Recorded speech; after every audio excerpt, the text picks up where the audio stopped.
Le gouffre lumineux, c'est ce livre, le carnet d'Annick Lemay. Vous l'avez certainement lu et suivi. Et là, on retrouve tout ça dans ce livre qui est disponible maintenant. Annick, je trouve que c'est une super bonne idée de l'avoir publié, ce livre-là, parce que moi, de le relire, ça m'a replongé dans tous ces moments à travers lesquels je t'ai suivi. Et c'est important pour toi de les rassembler dans un livre? Bien, en fait, ça a été une idée comme ça qui m'a été lancée. Et mon papa, lui, n'a pas Internet. Il est complètement déconnecté. Puis il fallait que j'y amène les chroniques imprimées de Urbania ou de mon ordinateur. Fait que quand on m'a proposé de réunir toutes les chroniques en carnet, en fait, j'ai pensé à mon papa puis j'ai fait « Hey, si je pouvais lui donner un livre complet comme ça, où il pouvait lire tout ce qui est arrivé, ben ce serait comme idéal. Puis comme il n'est pas le seul à pas être plugué, à ne pas avoir lu Urbania, ben je pense que ça peut faire son petit bonhomme de chemin. » Tu le tiens dans tes mains. Il représente quoi pour toi aujourd'hui? Hey, c'est fascinant parce que c'est 1 an, jour pour jour, avec le diagnostic, l'opération, tout ça. Le 10 avril, en fait, le soir du lancement, je pensais que j'allais mourir parce qu'on pensait que j'avais des métastases dans ma moelle épinière, chose qui s'est avérée fausse. Donc, le lendemain, on m'opérait. Donc, j'avais des chances de survie. J'avais toutes les chances de survie. Fait que de lancer le livre le 10 avril 2019, 1 an plus tard, avec un livre dans mes mains, c'est comme de la magie. C'est pas mal here and now depuis 1 an. Ouais, je pense pas vraiment à mes vacances de cet été. Je sais pas ce que je vais faire. Sincèrement, j'en ai aucune idée. C'est sûr que je vais en prendre. Mais où, quand, comment? On verra. Ouais.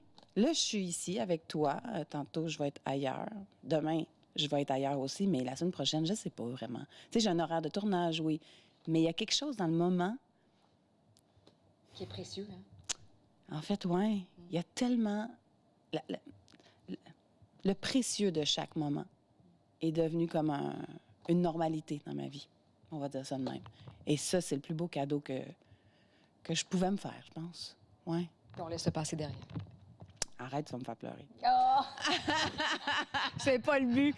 Bon. Il y a un avant, il y a un après. Le passé, on dit pas non au passé. Vraiment pas. Ben non, ça fait ce que je suis aujourd'hui. Non, on prend tout. On prend tout, puis on savoure, en fait. On fait juste savourer tout le temps. On sait pas quand ça arrête. Là, on a hâte à un retour dans l'échappée. Oui. J'imagine que c'est de ça que tu vas me parler. Cette semaine, là, oui, j'ai recommencé. Je suis rembarquée sur le plateau de l'échappée.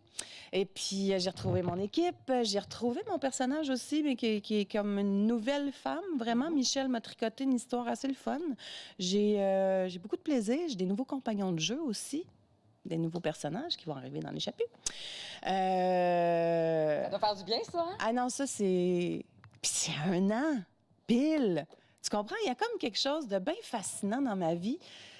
1 an plus tard, tu sais, l'année passée, c'était la cata. Puis là, c'est vraiment le printemps du renouveau. Je recommence à vivre, je recommence à pratiquer mon métier. Je sors un livre, Tu sais, quand ça va bien, c'est ça. C'est ça, ça va bien. Annick, en terminant, si vous êtes à Québec ou dans les environs, tu es au Salon du Livre cette fin de semaine, fait que les gens peuvent aller te rencontrer. Oui, dans le, je sais pas comment on appelle ça, un cubicule, un espace de Flammarion. En fait, je suis distribuée par Flammarion. Good. Merci beaucoup, Annick.